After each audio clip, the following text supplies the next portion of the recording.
I had an absolute ball fishing the Bass Electrics this year. To be more than honest, it's going to be a very memorable experience, and certainly something I won't forget for a long time. And look, I'm already looking forward to next year. We had that much fun this year, and yeah, can't wait to get 2025 and the Bass Electric season started again, because it is just so much fun.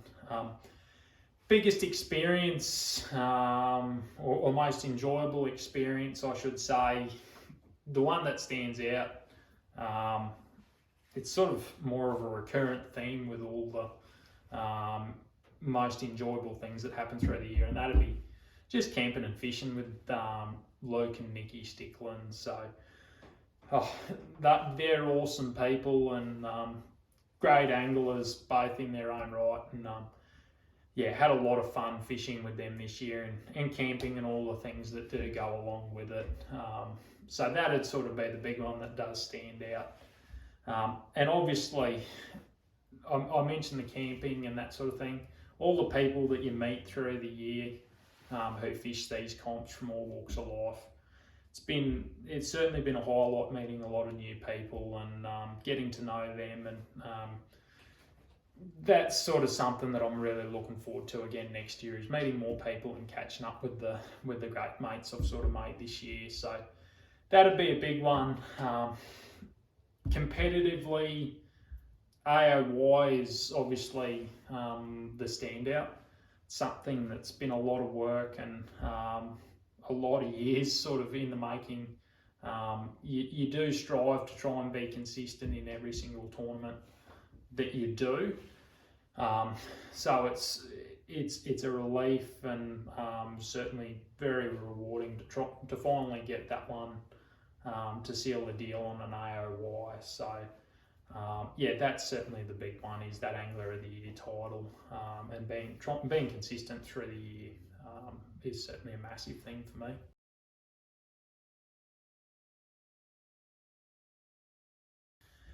So first of all, I don't really use 2D down image and side image a whole lot. So I pretty much just use 360 and live. And that has its advantages and it's got its disadvantage. So the biggest disadvantage is that it's really slow. So even, yes, we're on electrics, but it is a very slow way of doing it. But the reason why I do go that way is 360, essentially, it's just a side imaging around your boat. It's just a bigger version of side imaging. So I pretty much use it to find structure. Yes, I use it to find fish at times, but mainly it's to find structure, and then you point the live at it to see what's really there. And why don't I use the 2D and down imaging as much? I find live's a little bit more precise in terms of what's really in an area. Sure, you can't cover as much water as what you do with 2D and down imaging, and you're probably going to find a lot more areas to have up your sleeve going that way, but it does help in terms of knowing what's really in an area. Just being able to really identify what's on that structure and what is in certain areas. I'm by no means very capable with it. I've still got a lot to learn about how to use it and how to get the most out of it. But it is good in just terms of being very precise in terms of what's in an area, as well as being efficient with just making sure casts are on fish. But someone's always got something to say about it. But yeah, there's been a lot of different technologies brought out through the years, and you either adapt them or you don't. But I just enjoy fishing with it, and I'll keep fishing that way. So I enjoy using it, and yeah, it's not hurting anyone. So yeah, no, I enjoy it, and that's the way I use it to find and catch fish.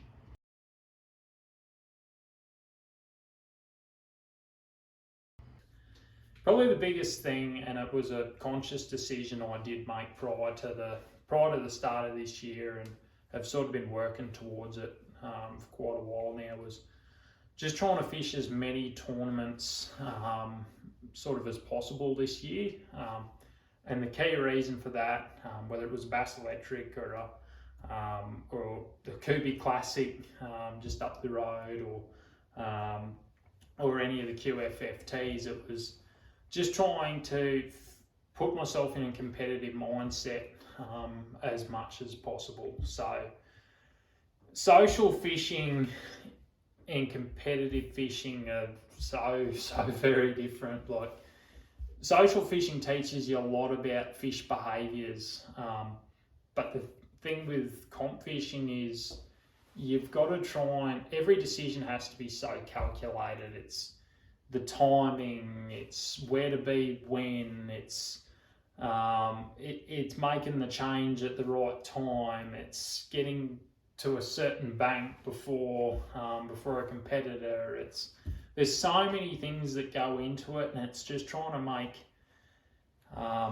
it's just trying to gain a sense of intuition, I guess is the best way to put it. It's trying to get that experience so that you can make those intuitive decisions to then be more competitive and try and be more successful. So that's the biggest thing this year, is just, yes, it's time on the water, but it's just been trying to put myself in a competitive mindset as much as possible.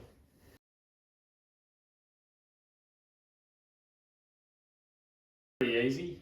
Wire along. That joint is just it's on another level, and that's the only thing you can say. The amount of good quality fish in that dam, it's just absolute credit to the fish stocking group. They're doing an absolutely incredible job. It's just, there are so many good quality fish in that dam, and it's such a beautiful place. There's so many different ways and sort of places that you can catch them, and from one end of the dam to the other, like scenically it's completely different, and every corner you go around and every new bank you fish is completely different. So wherever you are, you're enjoying it and taking in new things. So definitely wire along. It's an incredible dam. So I really hope we go back there next year. But in terms of where do I hope we go as a new venue next year, the one that comes to mind is Creshbrook. It's somewhere that sort of we grew up fishing and have a bit of experience there, but it's probably going to be one of the tougher venues you could visit. But at the end of the day, if you want something to make people try and really compete and put up a fight for that AOY title, I think it'd be absolutely anyone's game there. It's a dam that you have to be so on your toes with and be very adaptable, and I think it's an event that absolutely anyone could win, and I think it'd be a great one to have everyone fighting out the AOY title for at that particular fishery. So definitely Creshbrook.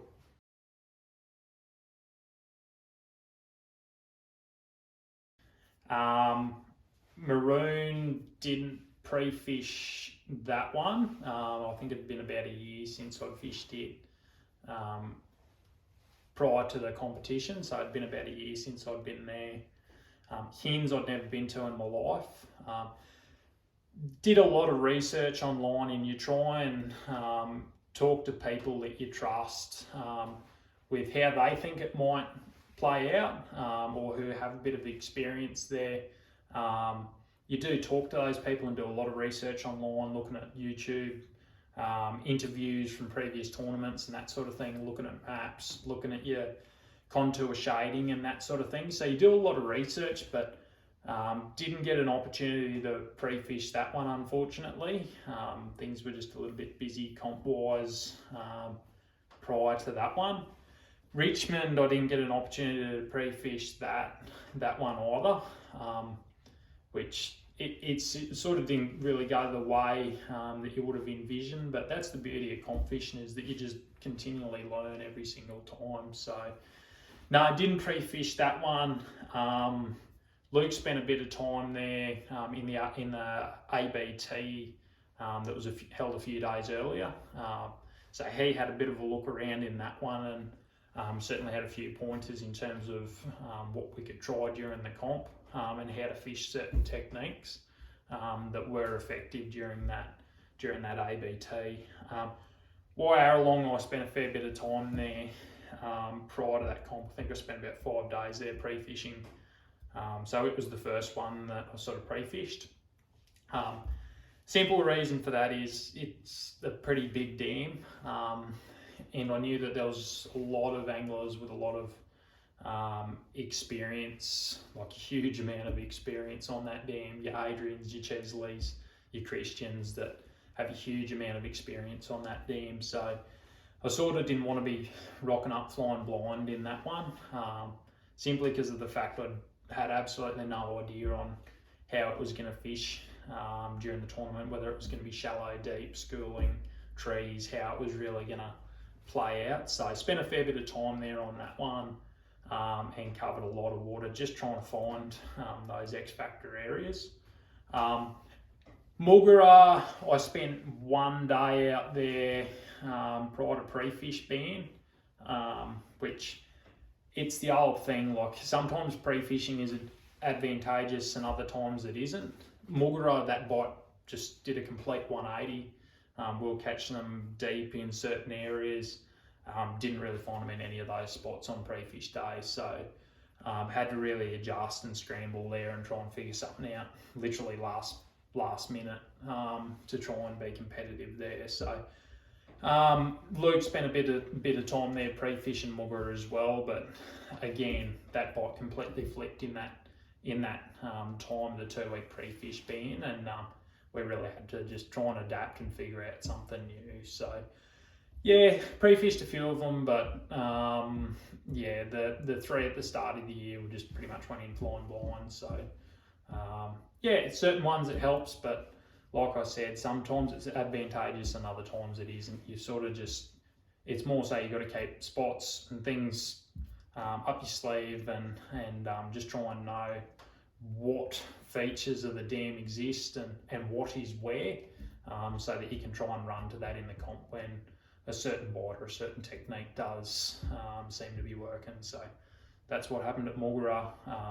That deep bite sort of, we never got it going, a lot of other guys did, but we sort of had to scramble and go shallow. So that's where I think pre-fish is beneficial, not so much for what lures and what techniques and what areas are probably going to play exactly during the tournament.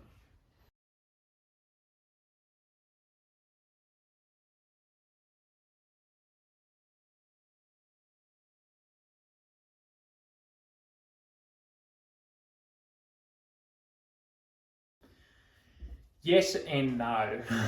That's a really tricky question. In certain situations, I think it really is an advantage having 2 people on the boat, especially in those schooling tournaments.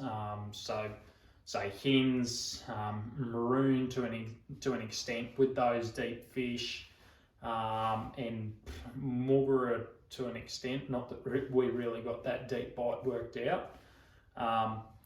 And definitely Warrawong, I should say that too. Having 2 people in the boat is certainly really beneficial in terms of you can cycle through certain baits and techniques a lot quicker, and that allows you to get confidence in all of what you're using, as well as cancel out things that might not be as effective. So it's an advantage in that sense, but in other situations, especially those edge tournaments, which is what we did at Mulgara, that's how Luke and I fished, as well as the Richmond, fishing shallow. Sometimes there's not a whole lot of fish on offer, so you're certainly competing for those limited numbers a little bit more, but certain comps it will be an advantage and others it's probably not, but at the end of the day it probably all evens out, and I don't know, Luke's a lot of fun to fish with, so advantage, disadvantage, yeah, we had a really fun year and wouldn't change it for anything.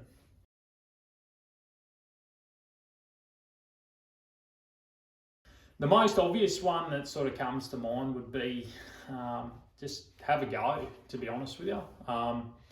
It's a low entry fee sort of tournament. It's very relaxed. There's an awesome bunch of people who do fish this series.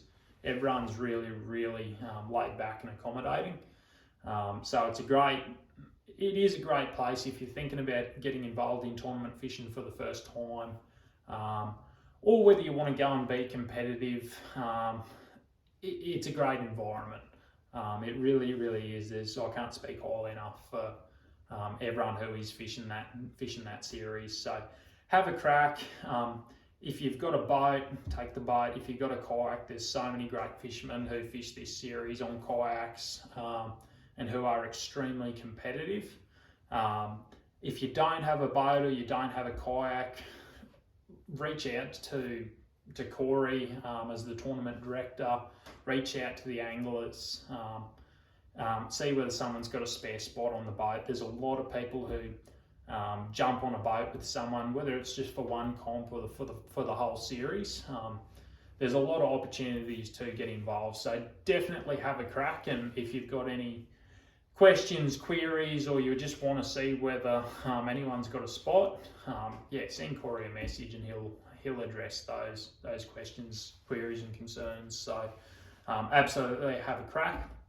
In terms of advice competitively, the biggest thing I can sort of say is if you have an opportunity to fish and have a look around the places we're going to. So once that calendar comes out, getting some time on the water and getting some experience on those fisheries is a really great way to be more competitive on comp day. And it's not so much identifying a bait, a certain lure or a certain area where you think you're going to catch them in the comp. It's more so really having things up your sleeve. Bass are just such a temperamental sort of fish that things can change in a heartbeat. And if you've got experience and you know where there's a couple of good edges that you can go and fish that set up really, really well on a certain wind, or that you know where a couple of deep humps are, that there's a fair chance that if those fish are schooling, that's probably what they're going to relate to.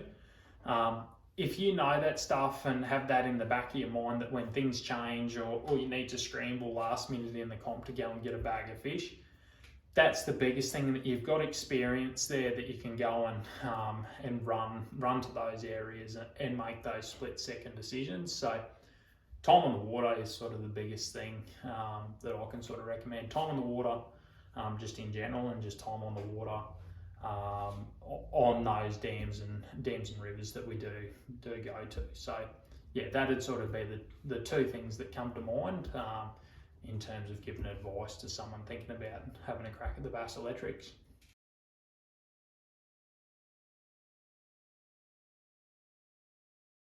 Pretty happy with the way things went in the end. Of course, there's always times where you wish that you'd probably change location a little bit sooner than what you did on a certain day to allow yourself more fishing time somewhere else. But hindsight's always 20/20.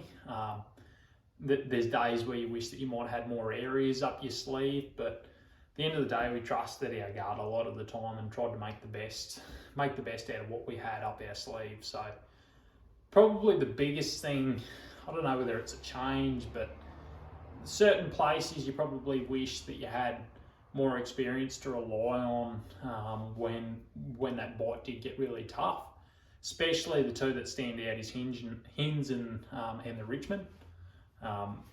Hins, we were very fortunate to get our two fish, both Luke and myself, in the end there. Things got pretty tough that day, and at the end of the day, we just weren't really too confident, or didn't have a whole lot of experience in what other areas of the dam might have produced. So more experience on certain places would have been very beneficial anyway, just to make more calculated decisions. Same thing with the Richmond. That was my first time fishing a tidal bass fishery, and there was a lot of learning opportunities that occurred through that weekend that we'll take moving forward to make better decisions and better game plans. But it would have been very beneficial to have a bit more experience and have spent a bit more time on the water. And that's what it really comes down to, more time on the water on those tidal fisheries and learning the way that the fish do act in those places. So probably not a change as such, but there's, at the end of the day, time on the water is sort of the best thing that that you can do in terms of learning and trying to improve. So that's sort of the biggest takeaway for me for this year, that I really need to commit a lot more time to those tidal waters to really learn how they operate and how the fish bite in those places. So yeah.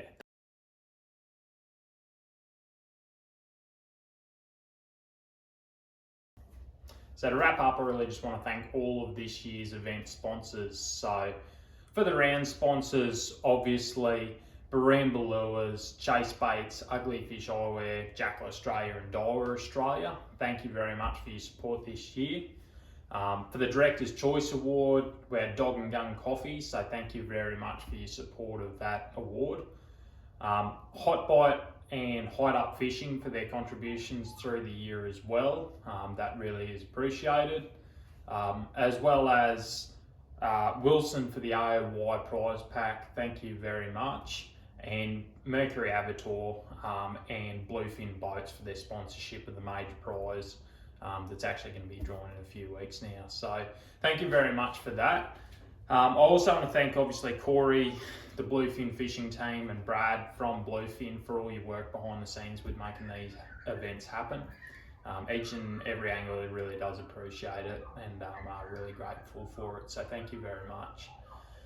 Adding on to that, I just really want to congratulate all the other prize winners this year, and just thank everyone for making this year so great, and making it really a really accommodating series to fish. So thank you very much. Personally, just want to thank Jason from Hot Bite Fishing for all his support over the years. And yeah, look, I'm looking forward to the 2025 season and getting that one started. So looking forward to seeing everyone next year, or seeing you out on the water. So thank you very much.